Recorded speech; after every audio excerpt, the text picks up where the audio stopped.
तो कहानी की शुरुआत में हम दो भाई बहन को देखते हैं, जिसमें भाई का नाम तो निक है और उसकी बड़ी बहन का नाम एमी है, जो अपनी मॉम डायना, डैड वेन सेलेंस्की और डॉग क्वर्क के साथ रहती है। हमेशा की तरह इनकी मॉम किसी काम से बाहर गई होती है और इनके डैड एक मशीन बनाने में व्यस्त रहते हैं। दरअसल वेन एक ऐसी मशीन पर काम कर रहा है जो चीजों को छोटा कर सकती है, लेकिन वेन को अभी तक इसके अंदर कामयाबी नहीं मिली है, क्योंकि वो मशीन चीजों को छोटा करने के बजाय उनको नष्ट कर देती है। वहीं अब सीन चेंज होता है, जहां हमें इनके पड़ोसी थॉमसन और उनकी फैमिली को दिखाया जाता है, जो फिशिंग के लिए जाने का प्लान कर रहे हैं, लेकिन इनका बड़ा बेटा रसेल जाने से मना कर देता है। और तब थॉमसन की पत्नी उसे बताती है कि उसे फुटबॉल टीम से निकाल दिया गया है, इसलिए वो दुखी है, लेकिन थॉमसन चाहता है कि रसेल बाहर निकले और कुछ बड़ा करे। वहीं दूसरी तरफ वेन अपनी फैमिली के साथ ब्रेकफास्ट कर रहा होता है। तभी उसको याद आता है कि आज उसको एक कॉन्फ्रेंस में जाना था, इसीलिए वो जल्दबाजी में वहाँ से जाने लगता है। पर तभी उसकी बीवी डायना का कॉल आ जाता है और वो बताती है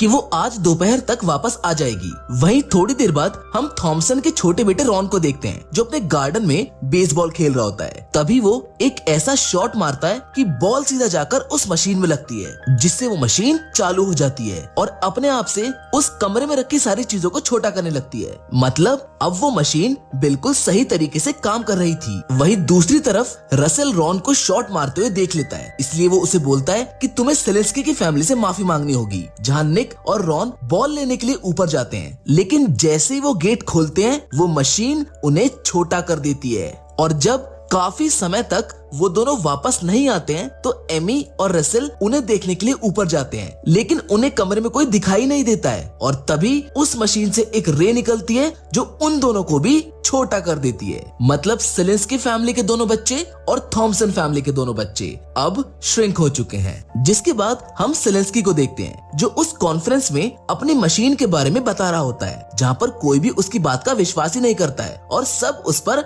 हंस रहे होते हैं, जिससे दुखी होकर वो अपने घर आ जाता है। लेकिन उसको घर में कोई नहीं मिलता है, इसलिए वो ऊपर कमरे में जाता है। वो मशीन सेलेंस्की के वहाँ पहुँचने से पहले ही बंद हो चुकी थी, जहाँ श्रिंक बच्चे सेलेंस्की को बुलाने की कोशिश करते हैं, लेकिन वो इतने छोटे होते हैं कि उनकी आवाज सेलेंस्की तक नहीं पहुंचती है। ऊपर से सेलेंस्की दुखी और गुस्से में होता है, जो अपनी मशीन को तोड़ने लगता है, जिसके कांच के टुकड़े पूरे कमरे में फैल जाते हैं, जिन्हें साफ करते वक्त सेलेंस्की बच्चों को भी घर के बाहर कचरे में डाल आता है। वहीं बच्चे कांच की मदद से उस कचरे के बैग को फाड़कर वहां से बाहर निकलते हैं, जहां वो अपने आप को घर के पीछे पाते हैं, जहां से वो घर की तरफ जाने लगते हैं, क्योंकि वो सब जानते हैं कि अब बस सेलेंस्की ही उन्हें ठीक कर सकता है। उधर डायना भी घर वापस आ चुकी होती है और घर में बच्चों को ना देखकर उसको ऐसा लगता है कि शायद बच्चे मॉल में घूमने गए होंगे। लेकिन जब काफी समय बाद भी बच्चे वापस नहीं आते हैं तो वो अपने नेबर से पूछती है, जहां उसे पता चलता है कि उनके बच्चे भी गायब हैं। इसलिए वो बच्चों को ढूंढने के लिए मॉल चली जाती है। दूसरी तरफ बच्चे घास पर चढ़कर अपने डॉग क्वार्क को बुलाने की कोशिश करते हैं, लेकिन वो सब अनबैलेंस हो जाते हैं और निक जाकर एक फूल में गिरता है, जहां एक मधुमक्खी आकर निक को पकड़कर ले जाने लगती है, जिसे बचाने के लिए रसेल भी मधुमक्खी के ऊपर जंप कर देता है और ये लोग मधुमक्खी के साथ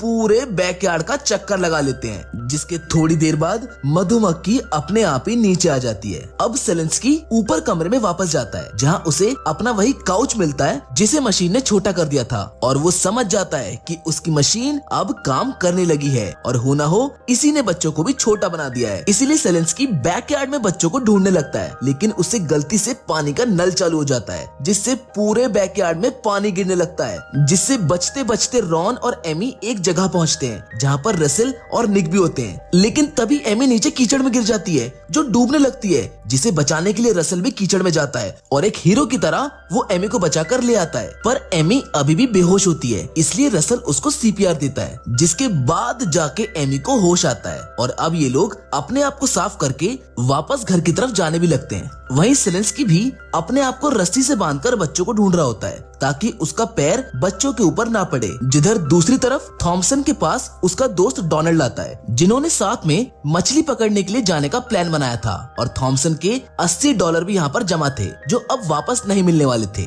थॉमसन उन्हें मना करके वापस आ जाता है और अपनी वाइफ से कहता है कि मैं अब बच्चों को नहीं छोड़ूंगा, क्योंकि उनकी वजह से मेरे $80 वेस्ट हो गए। वहीं बच्चों को अब भूख लगने लगती है। तभी उन्हें रास्ते में में निक का एक कुकी मिलता है जिसको वो लोग खाने लगते हैं। ये सभी बच्चे उस कुकी को खा ही रहे होते हैं कि तभी वहाँ पर एक चींटी का बच्चा आ जाता है, जिसको देखकर पहले तो ये लोग डर के मारे छुप जाते हैं, लेकिन बाद में उस चींटी के ऊपर चढ़कर घर जाने का फैसला करते हैं। लेकिन ये जितना आसान दिख रहा था उतना था नहीं, क्योंकि ये लोग चींटी को बहुत कंट्रोल करने की कोशिश करते हैं, पर चींटी उनके कंट्रोल में नहीं आती है। जिसके बाद एमी को एक आइडिया आता है, वो उस कुकी के टुकड़े से चींटी को कंट्रोल कर लेती है, जिसके बाद ये लोग उस पर बैठकर घर की तरफ जाने लगते हैं। वहीं थॉमसन बच्चों के गुम होने की रिपोर्ट पुलिस में कर देता है, इसलिए पुलिस उनके घर पूछने आती है। पुलिस वाले उनसे कहते हैं कि कहीं आपके बच्चे घर छोड़कर भाग तो नहीं गए। ये सुनकर थॉमसन उन पर गुस्सा करता है और कहता है कि वो मेरे बच्चे हैं, वो ऐसा काम कभी नहीं करेंगे। उधर डायना भी घर वापस आ चुकी थी, जिसे सेलेंस्की सारी बात बताता है, जिसके बाद ये लोग बैकयार्ड में बच्चों को ढूंढने लगते हैं। उधर बच्चे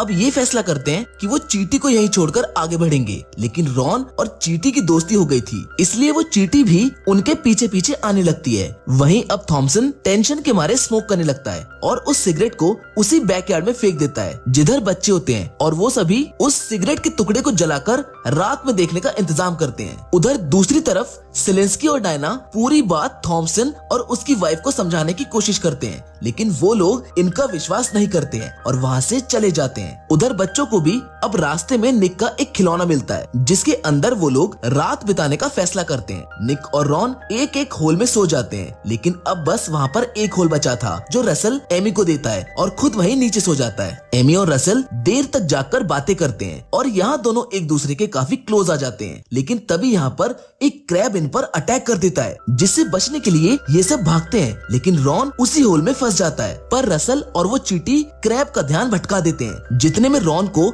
वहाँ से निकलने का मौका मिल जाता है, लेकिन अब वो क्रैब चींटी पर अटैक कर देता है और चींटी को बचाने के लिए सारे बच्चे उल्टा उस क्रैब पर अटैक कर देते हैं। वो क्रैब वहाँ से चला जाता है, लेकिन चींटी को बहुत चोट लग जाती है, इसलिए वो बच नहीं पाती है। रॉन उस चींटी से काफी अटैच हो गया था, इसलिए उसे उसकी मौत का बहुत दुख होता है। जिसके बाद अब हम सेलेंस्की को उसी मशीन को रिपेयर करते हुए देखते हैं, जहाँ पर निक का फ्रेंड टॉमी आकर लॉन मूवर के साथ खेलने लगता है, जिससे बचने के लिए बच्चे एक छोटी सी गुफा में जाकर छुप जाते हैं, लेकिन निक लॉन मूवर के प्रेशर की वजह से उसकी ओर खींचने लगता है। बाकी बच्चे निक को बचाने की बहुत कोशिश करते हैं, लेकिन कोई भी फायदा नहीं हो रहा होता है, क्योंकि उस लॉन मूवर का प्रेशर बहुत ज्यादा होता है। लेकिन सही समय पर आकर डायना और सेलेंस्की उस लॉन मूवर को बंद कर देते हैं, जिससे निक की जान बाल बाल बच जाती है। अब ये लोग क्वार्क को बुलाते हैं और उसके ऊपर चढ़कर सेलेंस्की के पास चले जाते हैं, जहाँ गलती से निक सेलेंस्की के खाने में गिर जाता है, जो उसको खाने ही वाला होता है, लेकिन क्वार्क उसको रोक लेता है और सेलेंस्की को तभी निक